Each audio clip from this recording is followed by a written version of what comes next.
السلام علیکم ورحمۃ اللہ وبرکاتہ۔ قرآن مجید کی سب سے عظیم ترین آیت کون سی ہے؟ کیا آپ یہ جانتے ہیں؟ بہت سارے لوگوں کو یاد بھی ہے لیکن شاید یہ معلوم نہ ہو کہ قرآن مجید کی سب سے عظیم ترین آیت ہے، اور اس آیت کو پڑھنے کے بعد کیا فائدہ حاصل ہوتا ہے۔ اگر کوئی اس کو ایک دفعہ پڑھ لیتا ہے تو اس کی کیا فضیلت ہے۔ بہت سارے لوگوں کو یاد بھی ہے، پڑھتے بھی ہیں، لیکن انہیں ترجمہ معلوم نہیں کہ آخر اس میں ہم اپنے اللہ سے کیا بات کرتے ہیں، کس چیز کا اقرار کر رہے ہیں، اور اس کی فضیلت کیوں ہے، کیوں ہمیں اتنا درجہ ملتا ہے، کیوں اس کو اتنی عظیم آیت قرار دیا گیا۔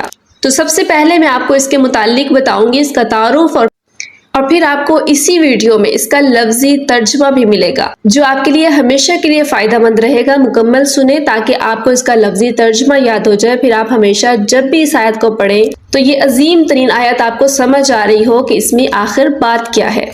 صحیح مسلم کی روایت ہے کہ حضرت ابی بن کعب رضی اللہ عنہ سے روایت ہے، رسول اللہ صلی اللہ علیہ وسلم نے فرمایا کہ اے ابو المنذر، کیا تم جانتے ہو کہ اللہ کی کتاب میں تمہارے پاس سب سے عظیم آیت کون سی ہے؟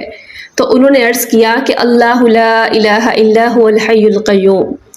تو نبی کریم صلی اللہ علیہ وسلم نے ان کے سینے پر ہاتھ مار کر فرمایا کہ اے ابو المنذر، تمہیں یہ علم مبارک ہو، یعنی آپ نے صحیح جواب دیا۔ تو اللہ کے رسول صلی اللہ علیہ وسلم کا یہ خوبصورت سوال اور اس کے جواب میں، یعنی یہ آیت الکرسی ہے، صحیح مسلم کی روایت ہے، اور یہ بڑی عظیم ترین آیت ہے۔ اسی طرح اس کی فضیلت کے بارے میں ہے کہ حضرت ابو امامہ رضی اللہ عنہ سے روایت ہے، رسول اللہ صلی اللہ علیہ وسلم نے فرمایا جو شخص ہر فرض نماز کے بعد آیت الکرسی پڑھ لیتا ہے، اس کے جنت میں داخل ہونے سے موت کے سوا کوئی چیز نہیں روک سکتی۔ ہر فرض نماز کے بعد، جیسے آپ نے فرض نماز ادا کی، اس کے بعد ایک دفعہ آیت الکرسی پڑھ لیں تو یہ آپ کے جنت میں داخل، اور موت کے سوا کوئی اس میں رکاوٹ نہیں۔ جیسے انسان کی موت واقع ہوگی، اس کے بعد اس کو جنت کی نعمتیں ملنا شروع ہو جائیں گی۔ تو اس میں ایسا کیا ہے؟ کیا صرف رٹا لگا لینے سے آپ کو یہ فضیلت ملے گی؟ نہیں، اس کا ترجمہ دیکھیے۔ اس کو پڑھنے کے بعد جب آپ کو پتہ چلے گا کہ اس میں یہ بات کیا ہے، میں نے کس چیز کا اقرار کیا ہے، اور اللہ کو میرے اس اقرار سے اس حد تک خوشی ہوئی کہ اللہ نے میری موت کے بعد میری جنت کا سامان کر دیا۔ تو اسی طرح اس کی ایک اور بڑی فضیلت ہے کہ حدیث مبارکہ میں ہے کہ اگر کوئی رات کو اپنے بستر پر جاتے وقت، یعنی سونے سے پہلے ایک دفعہ پڑھ لیتا ہے، تو ساری رات صبح تک اس سے ایک محافظ دے دیا جاتا ہے، یعنی ایک فرشتہ حفاظت کے لیے مقرر کر دیا جاتا ہے جو صبح تک شیطان سے اور اس کے فریبوں سے اس کی حفاظت کرتا ہے۔ تو بتائیں، آج دنیا میں اتنے سارے گارڈز لوگوں نے رکھے ہوتے ہیں جس کو تھوڑا سا بھی خطرہ محسوس ہوتا ہے، تو کیا کبھی شیطان سے بھی آپ کو کسی گارڈ کی ضرورت پیش آئی کہ شیطان کے فریب سے، شیطان کی حرکات سے مجھے کیسے بچنا ہے؟ تو اس کے لیے اللہ تعالیٰ آپ کو یہ ایک فرشتہ مقرر کر دیتے ہیں آیت الکرسی پڑھنے کی وجہ سے۔ تو رات کو سوتے وقت اگر آپ نے ایک دفعہ آیت الکرسی پڑھ لی تو سمجھے کہ آپ کے پاس ایک فرشتہ مقرر ہے، اور اب آپ بے فکر ہو کے سو جائیں، کوئی چیز آپ کو نقصان نہیں پہنچا سکتی۔ لیکن پھر وہی بات کہ اگر آپ کو معلوم ہو کہ میں نے اس میں کیا بات کی ہے۔ اسی طرح اس کی فضیلت میں ایک اور بہت خوبصورت حدیث مبارکہ ہے اسم اعظم کے بارے میں۔ حضرت اسماء بنت یزید رضی اللہ عنہ سے روایت ہے کہ اللہ کا اسم اعظم ان دو آیتوں میں ہے، آیت الکرسی اور سورہ آل عمران کی ابتدائی آیات، اور جس میں اسم اعظم ہو اس کی فضیلت کیسے نہیں ہوگی۔ تو اب ہم جانتے ہیں اس کا لفظی ترجمہ کہ اس میں آخر کیا اتنا خاص ہے۔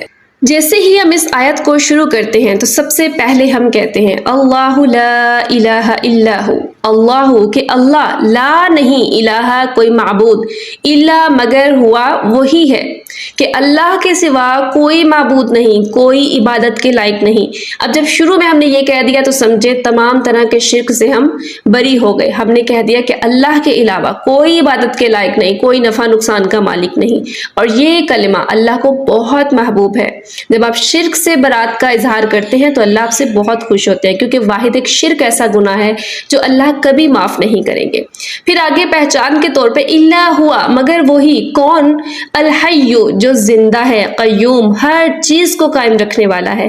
یہ اللہ کی صفت کا ہم ذکر کر رہے ہیں کہ وہ اللہ جو زندہ ہے اور جسے موت نہیں ہے، ہمیشہ کی زندگی ہے۔ انسان ہے، تمام مخلوقات، کچھ بھی ہے، آخر فنا ہونا ہی ہے، لیکن اللہ هو الحی، وہ زندہ ہے، قیوم، ہر چیز کو قائم رکھنے والا ہے۔ لا تأخذہ، نہیں آتی اس کو سینۃ، اونگ، ولا نوم، اور نہ ہی نیند۔ دیکھیں، نیند یا اونگ یہ ایک عیب ہے انسانوں میں، یہ تمام مخلوقات میں، کیونکہ جب کوئی سو جاتا ہے یا اونگ آتی ہے تو ہم دوسری چیزوں سے جو ہے کنارہ کشی اختیار کر لیتے ہیں، یہ ہمیں معلوم نہیں ہوتا ارد گرد کیا ہو رہا ہے، ہم اپنے حواس میں نہیں ہوتے۔ تو اللہ سب سے پہلے تو ہم یہ کہتے ہیں کہ میرا اللہ اس چیز سے پاک ہے، اللہ نیند اور اونگ سے پاک ہے۔ اللہ جب ہر وقت جاگ رہے ہیں، اپنے تمام مخلوقات کو سن رہے ہیں، ان کی ضروریات پوری کر رہے ہیں، تو یہ اللہ کی بہت بڑی صفت ہے، اللہ اس عیب سے بھی پاک ہے۔ لہو اسی کے لیے ہے، ما جو کچھ فی السماواتی آسمانوں میں ہے، وما فی الارض اور جو کچھ زمین میں ہے۔ ما ذلذی کون ہے جو یشفع سفارش کر سکے عندہ اس کے پاس، الا مگر باذنہ اس کی اجازت کے بغیر۔ پہلے ہم کہتے ہیں کہ زمین و آسمان میں جو کچھ بھی ہے وہ صرف اور صرف اللہ کا ہے، اللہ کے علاوہ کوئی مالک نہیں ہے، کسی کا کوئی اختیار نہیں ہے۔ پھر ہم آگے کہتے ہیں کہ من ذا الذی یشفع عندہ کہ کون ہے جو سفارش کر سکتا ہے اس کے پاس بغیر اس کی اجازت کے۔ کیا کوئی اللہ کی اجازت کے بغیر اللہ کے سامنے سفارش پیش کر سکتا ہے؟ یہ آج ہم ہی ہیں جو اپنے باطل عقائد گھڑ کے بیٹھے ہیں کہ جی فلاں کی سفارش سے میں نے پار ہو جانا ہے، فلاں کی بیعت سے میں نے پار ہو جانا ہے۔ یہاں آیت الکرسی میں ہم یہی کہتے ہیں من ذا الذی یشفع عندہ الا باذنہ، اللہ کی اجازت کے بغیر کسی کی سفارش نہیں چلے گی۔ نبی کریم صلی اللہ علیہ وسلم کے جو شفاعت کا ذکر ہے وہ بھی اللہ کے حکم سے ہے کہ اللہ جب انہیں اجازت دیں گے، حکم دیں گے، تبھی ہمارے پیارے نبی کریم صلی اللہ علیہ وسلم بھی شفاعت کریں گے۔ تو اللہ کے ہاں کوئی اس کی اجازت کے بغیر سفارش نہیں کر سکتا۔ یعلم وہ جانتا ہے، ما جو کچھ بین ایدیہم ان کے سامنے ہے، وما خلفہم اور جو ان کے پیچھے ہے، یعنی آگے پیچھے جو کچھ بھی ہے سب کچھ اللہ کے علم میں ہے۔ اللہ کسی بھی چیز سے لا علم نہیں ہو سکتے، یہ اللہ کی ایک بہت بڑی صفت ہے۔ ولا اور نہیں، اور دیکھیں جب ہمیں اتنا یقین ہے کہ اللہ ہر ایک چیز کو، اگلی پچھلی چیزوں کو جانتے ہیں، آگے ہونے والا کیا ہے، پیچھے کیا کچھ ہو سکا، ماضی مستقبل سب کچھ اللہ کے ہاتھ میں ہے، تو پھر ہم اپنے مستقبل کو لے کر پریشان کیوں ہوتے ہیں، اپنے ماضی کو دیکھ کر مایوس کیوں ہوتے ہیں؟ یہ کتنی خوبصورت آیت ہے جب ہم اللہ پہ سب کچھ چھوڑ دیتے ہیں کہ میرا اللہ ہے جو آنے والے وقت کو بھی جانتا ہے، جو پیچھے وقت کو بھی جانتا ہے، اللہ کے علاوہ کوئی آنے والے وقت کا ذکر نہیں کر سکتا۔ تو یہ غیب کی خبریں لینا، کسی دوسرے کے پاس جانا، یہ جتنی چیزیں ہیں غیب کو معلوم کرنے کے، ستاروں کا علم یا کوئی بھی علم ہے، یہ جائز نہیں ہے، کیونکہ ہم جانتے ہیں کہ آنے والے وقت کا علم صرف اللہ کے پاس ہے۔ ولا یحیطون اور نہیں وہ احاطہ کرتے بشیء کسی چیز کا، من علمہ اس کے علم میں سے، کہ کوئی احاطہ نہیں کر سکتا اس کی کسی چیز کا، الا مگر بما شاء جس قدر وہ چاہے، یعنی اللہ کے علم میں سے کوئی دوسرا کوئی علم حاصل نہیں کر سکتا جب تک اللہ نہ چاہے۔ تو جیسا کہا جاتا ہے جی فلاں کو بھی یہ پتہ ہے، یا معاذ اللہ نبی کریم صلی اللہ علیہ وسلم ہر ایک چیز کا علم رکھتے تھے، غیب کا علم بھی رکھتے ہیں، تو غیب وہ ہوتا ہے جو کسی کے بنا بتائے معلوم ہو جائے، جبکہ نبی کریم صلی اللہ علیہ وسلم نے وہ پیغام امت تک پہنچائے ہیں جو اللہ نے بتائے ان کو۔ تو یہاں پر ہے کہ اللہ کے علم میں سے کوئی کچھ حاصل نہیں کر سکتا، ہاں جتنا اللہ دینا چاہے۔ واسع اور گھیرے ہوئے ہے، کرسیہ السماوات والارض، کرسیہ اس کی کرسی، سماواتی آسمانوں کو، والارض اور زمین کو، کہ اس کی کرسی یعنی اس کی جو بادشاہت ہے اس نے زمین و آسمان کو گھیرا ہوا ہے۔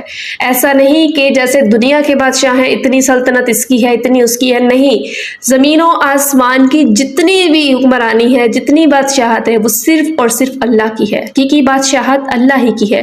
اب آگے اللہ جس کو چاہتے ہیں وہ کچھ ڈیوٹی، کچھ جو ہے جیسے دنیا کی بادشاہت ہے یا اپنے ملکوں کے ہمارے حکمران ہیں، یہ اللہ کی دین ہے کہ اللہ ان کو یہ ذمہ داریاں دے دیتے ہیں، لیکن اس کا حساب بہت مشکل ہے۔ آج دنیا کا ایک بادشاہ ہے، وہ اپنے ارد گرد نہیں دیکھ سکتا، لیکن میرے اللہ ایک وقت میں تمام مخلوقات کو جانتے ہیں۔ زمین و آسمان میں جتنی چیزیں ہیں، چاہے وہ کتنے ہی پردوں میں ہیں، سب اللہ کے علم میں ہے، اور اسی کو کہتے ہیں حقیقی بادشاہت۔ ولا یعودہ اور نہیں تھکاتی اس کو، حفظہما ان دونوں کی حفاظت، یعنی زمین و آسمان کی جو حفاظت ہے یا زمین و آسمان کی جو بادشاہت ہے یہ اللہ کو تھکاتی نہیں۔ آج دنیا کے بادشاہ دیکھیں جنہیں اللہ نے دنیا کی حکمرانی کا حصہ دیا ہے، وہ تھک جاتے ہیں، وہ تھوڑا سا کام کرتے ہیں ان کو سمجھ نہیں آتی، ٹینشن ہونے لگتی ہے۔ آج ہماری تھوڑی سی ذمہ داری، یہ گھر کی ذمہ داری بھی ہو، کوئی پریشانی ہو تو ڈپریشن محسوس ہوتی ہے۔ لیکن اللہ کو یہ اتنی بڑی سلطنت، یہ دنیا اور آخرت کے تمام، یہ زمین و آسمان کی تمام بادشاہت، یہ سب نہیں تھکا سکتی۔ ہوا اور وہ علی بہت بلند ہے، سب سے بلند ہے، عظیم بڑی عظمت والا ہے۔ وہ اللہ تو سب سے بلند ہے، بڑی عظمتوں والا ہے، اور اس سے بڑی عظمتیں کیا ہو سکتی ہیں جس میں نیند نہیں، جس میں اونگ نہیں، جس میں کوئی لا علمی نہیں، کچھ نہیں ہے، کوئی عیب موجود نہیں ہے۔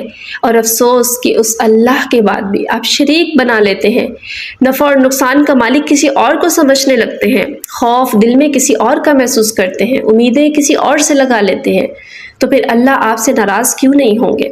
تو یہ کتنا خوبصورت اس آیت کا ترجمہ ہے، اسی لیے یہ آیت قرآن مجید کی سب سے عظیم ترین آیت ہے، اور جن کو یاد نہیں وہ آج ہی یہ یاد کریں، اور جن کو یاد ہے وہ ترجمہ یاد کریں، اور جن کو یاد ہے ترجمہ بھی اور آیت الکرسی بھی، ان کو چاہیے کہ اس کو پڑھنے کا معمول بنا لیں۔ رات کو سوتے وقت ضرور پڑھیں، کہیں بھی جا رہے ہیں، گھر سے نکلے ہیں، آیت الکرسی پڑھیں، اللہ آپ کے لیے ایک محافظ مقرر کر دے گا۔ اور انشاءاللہ نیکسٹ کلاس میں، نیکسٹ ویڈیو میں ہم جو ہے وہ دعائے قنوت کا ترجمہ یاد کریں گے، اور صحیح دعائے قنوت کون سی ہے یہ ہم سیکھیں گے انشاءاللہ۔